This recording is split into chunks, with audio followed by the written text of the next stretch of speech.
एक तरफ इंडिया गठबंधन कांग्रेस पार्टी जो संविधान की रक्षा कर रही है और गरीबों की सरकार, किसानों की, मजदूरों की, पिछड़ों की, दलितों, आदिवासियों की सरकार चलाना चाहते हैं, और दूसरी तरफ वो शक्तियां जो संविधान को, अंबेडकर जी के संविधान को क्रश करना चाहती हैं, खत्म करना चाहती हैं, फाड़कर फेंकना चाहती हैं। और ये उनके सीनियर नेताओं ने कहा है, ये सिर्फ मैं नहीं कह रहा हूं, बीजेपी के सीनियर नेताओं ने, आरएसएस के सीनियर नेताओं ने कहा है कि वो कॉन्स्टिट्यूशन को रद्द करना चाहते हैं, बदलना चाहते हैं।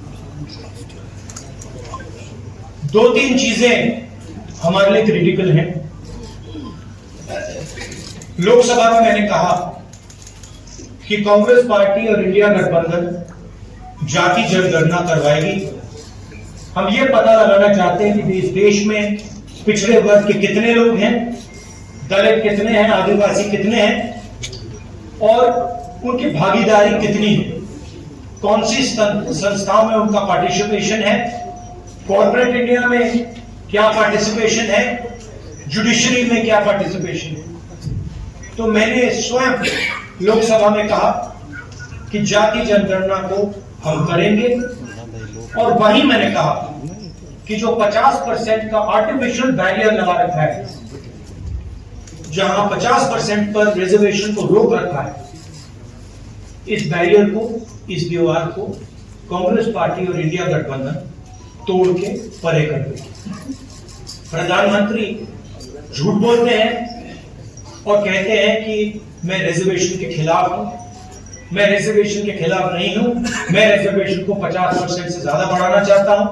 और मैंने लोकसभा में प्रधानमंत्री को कहा कि आप बढ़ाइए, मैंने प्रधानमंत्री जी को कहा कि आप जाति जनगणना कीजिए, हम आपको पूरा सपोर्ट देंगे, और प्रधानमंत्री ने मेरा जवाब तक नहीं दिया। तो ये रियलिटी है। झारखंड में हमारी स्ट्रेटेजी है, फाउंडेशन उसका, यहां भी हम जाति जनगणना करेंगे और यहां भी हम रिजर्वेशन को बढ़ाएंगे, इंक्रीज करेंगे।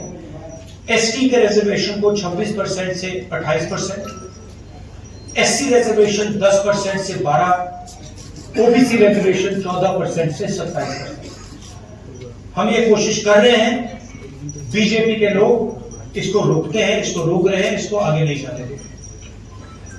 हमारा जो मेन प्रोग्राम है, और मैं हर भाषण में कह रहा हूं कि नरेंद्र मोदी जी देश का धर्म, जमीन, जल, जंगल 3-4 बड़े अरबपतियों को देते हैं।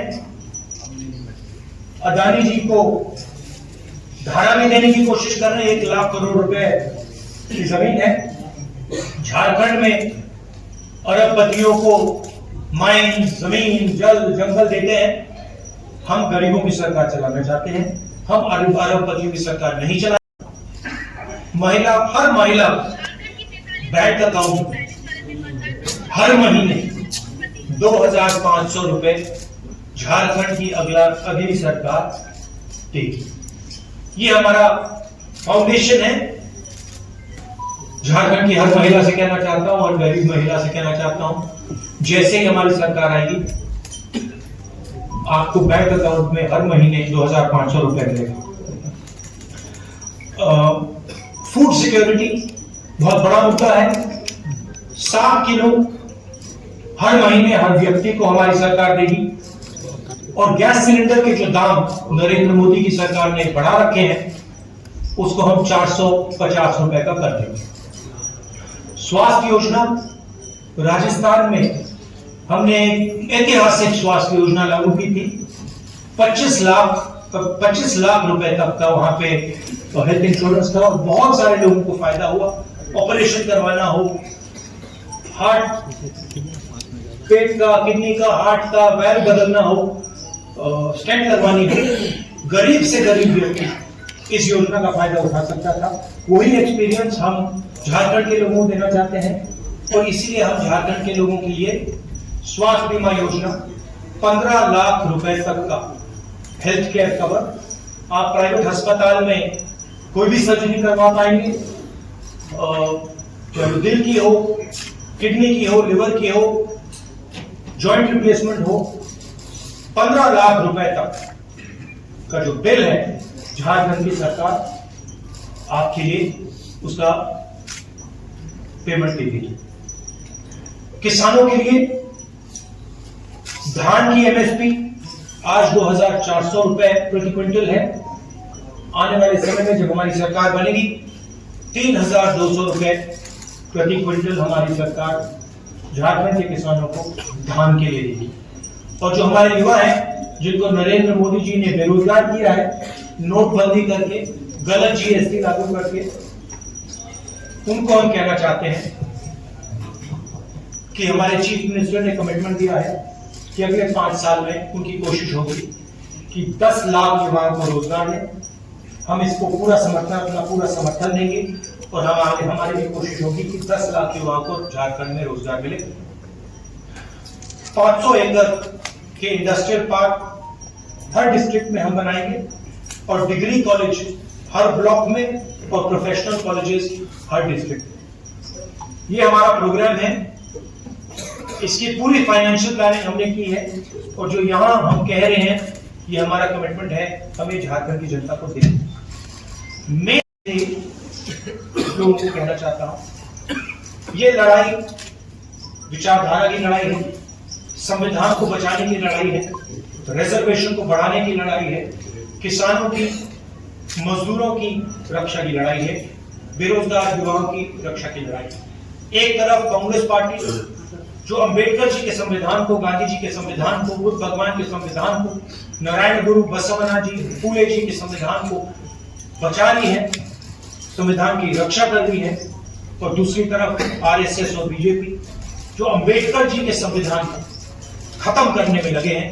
और मैं यहां मीडिया के सामने कहना चाहता हूं कि कांग्रेस पार्टी का हर कार्यकर्ता, हर नेता ये कभी नहीं होने देगा, संविधान को हम कभी नहीं खत्म होने देंगे।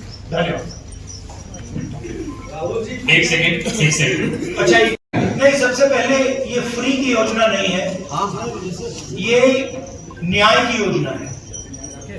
अगर